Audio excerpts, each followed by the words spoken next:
একটা মানুষ যেমন হ্যান্ডসাম দেখতে তেমন বডি ফিগার একদম, কি আর বলবো।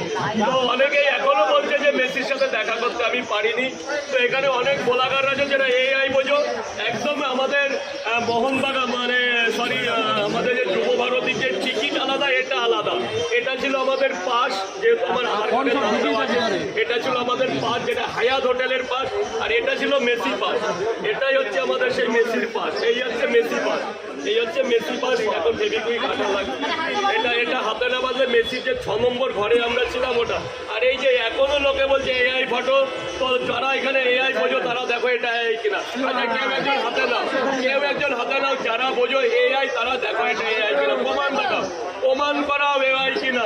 তো শতদ্র দত্ত দাদাকে, শতদ্র দত্ত দাদা যে কথা বলেছিল একজন স্ট্রিট ফুডের ব্যবসায়ীকে মিন করছো, টোল করছে, এটা আমি বাস্তবায়ন করবো, করেছিল তো, সেটা দিয়ে বড় পেজে উঠেছিল এবং তার প্রোফাইলে, এবং এবিপি আনন্দ থেকে শুরু করে নানান সংবাদ মাধ্যমে তারা ওটা নিয়েও টোল হয়েছে।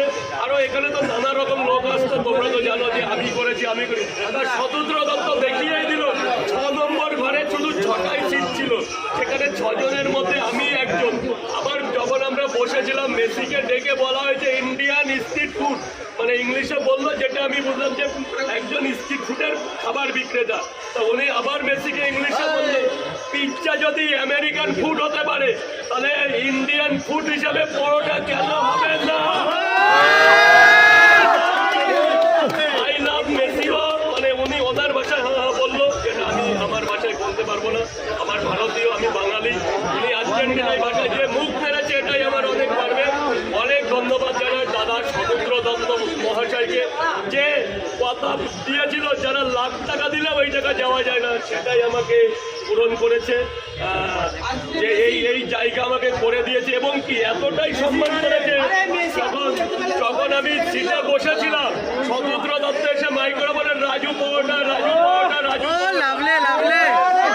কিছুদিনের মধ্যে ভিডিও আছে, যেহেতু আমাদের ফোন অ্যালাউ করে না, ওইখানে কত পার্সেন্ট মাইক্রো ছিল, যেহেতু অ্যান্ড্রয়েড ফোন নষ্ট হয়ে যাবে, যার জন্য আমাদের ফোন কিন্তু জমা রাখতে হয়েছিল, এবং টাকা পয়সা একটা মুখে হোটেল লিপ বামটাও জমা রাখতে হয়েছে।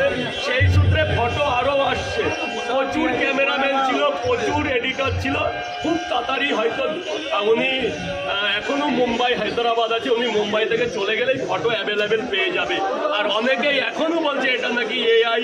তো এআই সম্বন্ধে যদি কেউ জেনে থাকো এটাকে দেখো, এআইতে পরিণত করে এটা ক্লিয়ার।